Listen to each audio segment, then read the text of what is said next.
Sukseset të më të tjeshme e Ermal Feyzullarit në të në kalojmë në një tjetër material që ka të bëjë me një këngëtare. Adelina Tahiri vjen sonte në prive për të na shpalosur për herë të parë rrëfimin e saj, sa i përket një ngjarje e cila kishte ndodhur disa muaj më parë, ku thuajse shkaktare për një vrasje në Shkup ishte pikërisht këngëtarja. Mes tjerash ajo do na shpalos edhe projektet që do i sjell ditët në vazhdim. Çfarë po ndodh me to në sferën muzikore e kuptojmë nga vetë Adelina.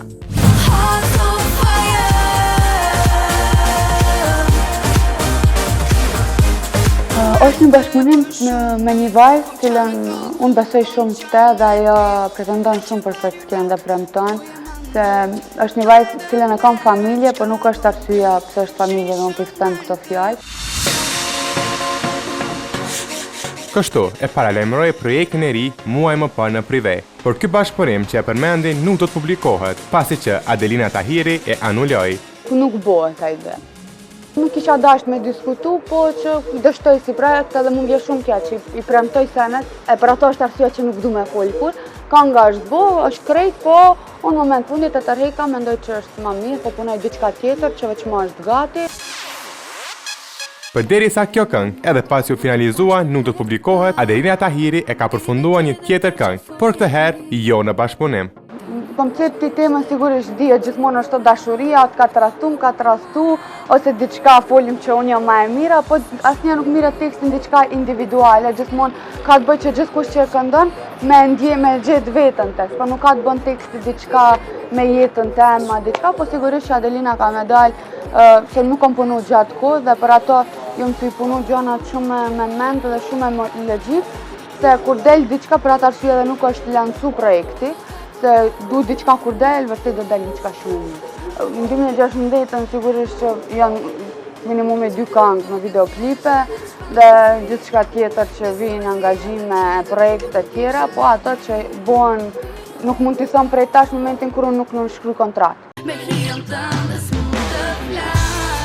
Të gjitha këngët i kanë në gjuhën shqipe, por kjo nuk i ka penguar që të jetë ndër më të paguarat në Maqedoni, si imazh i kompanive në shtetin fëmijë.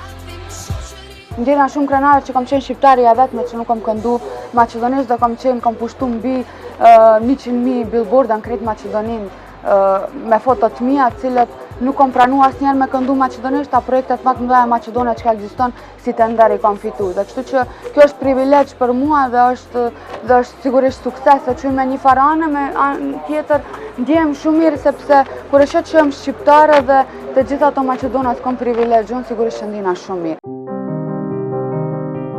Për te muzikës, Adelina Tahiri është emri më i përfolur në shtypin jo vetëm roz. Muaj më parë, këngëtarja u përmend për një vrasje që ndodhi, e sot për të parën herë për medje, ajo tregon të vërtetën.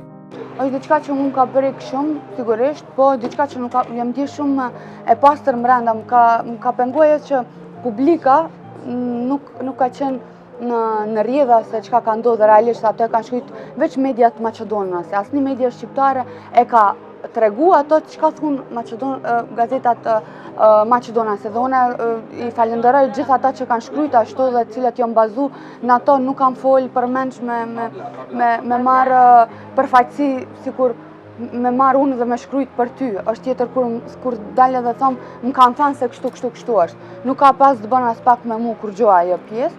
Është e vërtet që i kam njoftë të dy palë, por me të vërtet sikur të kishte qenë ashtu nuk do të isha këtu, do të isha ku duhet, ku është dhe ajo vajza për cilën është bo, unë do të paditem në gjyq me mediat maqedonase, për arsye se edhe si kur tishte për mu nuk guxohet të lansohet emri im, mund t'i pën veç iniciale. Emri im u përdor sepse isha shqiptare dhe për të shit gazetat, po jo që ka pas bën diçka Adelina, dhe është punë politik. Është një ligj në Maqedoni cilën nëse kalojnë 30 ditë nuk guxon me kërku padije. Në 30 ditë e para, në momentin kur del lajmi, veç ato 30 ditë e para, guxon me bo paditje. Në momentin që kalojnë 30 ditë nuk ka leje për paditje.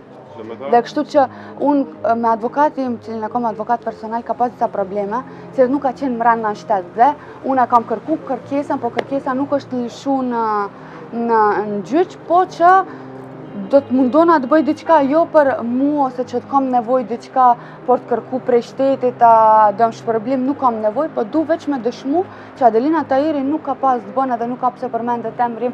Ekzistojnë 100.000 mënyra tjera cilat munden me përdore emrin tim, po janë raste të tilla, janë raste shumë të prekshme dhe sigurisht unë momentin që një macë shkeli me kjerë, nuk me flejta natën, e leje më të vërritë dikush për mu që nuk ka të bëj as pak me mu. Për pas kësaj, ditë më parë, Adelina u përmend në një faqe në Instagram, Demaskime Shqiptare. Në të thuaj se ish i dashuri i saj mban këtë faqe e po lajmërohej nga burgu, por duket se kjo nuk është e vërtetë, pas që Rolandi e ka kontaktuar këngëtaren para 2 dite, e po ashtu, ai nuk posedon ndonjë fotografi intime të Tahirit. Më ka shkruajt para 2 ditëve, më ka shkruajt mesazh, më ka thënë Adelina bën numrin tënd me një organizatorit, edhe unë jam njeri mbi gjitha edhe me një njeri që i kushtoj kohë qoftë edhe kafshë edhe qenë shumë e njerëzishme mos më folë për te keq, se unë e pasqyroj vetë vetën, se me një njeri kur të rish edhe flet keq, atëherë nuk je identitet, unë paktën ashtu e vlerësoj vetë vetën edhe ashtu mendoj.